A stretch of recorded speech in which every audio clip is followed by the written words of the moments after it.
the most important issue is restoring children's health. When my uncle was president, 6% of American kids had chronic disease, and today 60% do. 77% of our kids are not eligible for military service because they're so sick. The expenditures, the national expenditures on chronic disease when my uncle was president, zero. Today, it's 95% of our healthcare budget. It's $4.3 trillion a year. It's 5 times our military budget.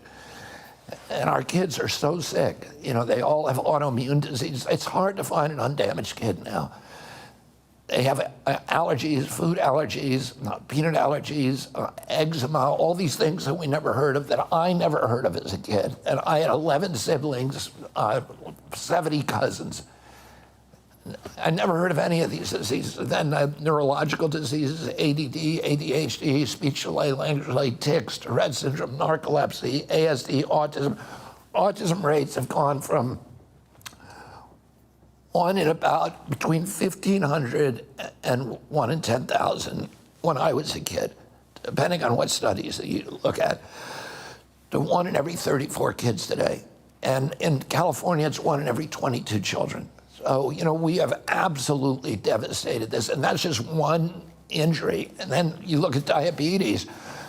When I was a kid, and these are part of the autoimmune diseases, like rheumatoid arthritis, juvenile diabetes. When I was a kid, a typical pediatrician would see 1 case of diabetes in a 40 or 50-year career, 1 case.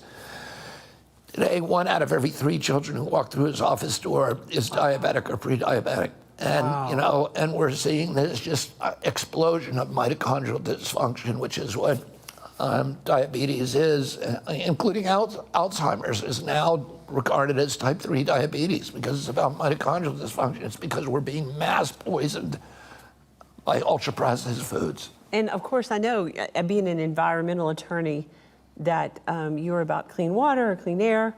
And there was a woman that would not leave you alone concerning her son, I think, that was damaged, and she actually won a lawsuit. And that kind of opened your world where you didn't really maybe want to be involved in this, but you couldn't deny the evidence of what you saw. Talk a little bit about that. Yeah, I mean, I got dragged kicking and screaming. What happened was I ran the biggest water protection group in the world, and we had 370 water keepers, each with patrol boats, who were patrolling waterways and then suing polluters. And about 40 of them were suing over mercury. The FDA published a study in 2003, along with the National Academy of Sciences, showing that every freshwater fish in North America had dangerous levels of mercury in its flesh, mainly coming from coal-burning power plants, precipitation. And so we were litigating against coal-burning power plants and cement kilns. I had about 40 cases on behalf of different water keepers. And I was lecturing around the country, and these women started showing up at every speech that I gave. And they were different groups, but they were always would sit in the front row. They were always well-dressed. And they would come early, and then they would talk to me afterward. And they would, it turned out they were all the mothers of intellectually disabled kids, and they all believed that their children had been injured by vaccines. And it was an issue I didn't want to get into. I didn't want to get distracted from clean water. And then one of them, a psychologist from Minnesota named Sarah Bridges, her son Porter, a completely normal kid, exceeded all milestones, and he got a battery of vaccines. And he became severely disabled. He was non-toilet trained, non-verbal, head banging, all the stereotypical features of autism. She won $20 million in the vaccine court. So the vaccine court had agreed her child got autism from the vaccine. And she came to my home found my home in Hyannisport, my summer cottage. And she came with a pile of studies that was 18 inches deep. And she said, and she put them on my front porch.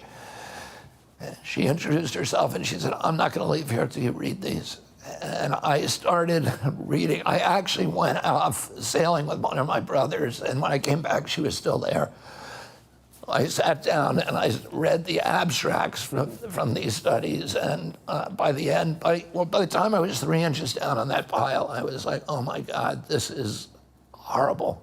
And you know, I had all these women who were telling me the same story, and I was like, how can I not at least believe, you know, we're supposed to believe women, right? Mm-hmm.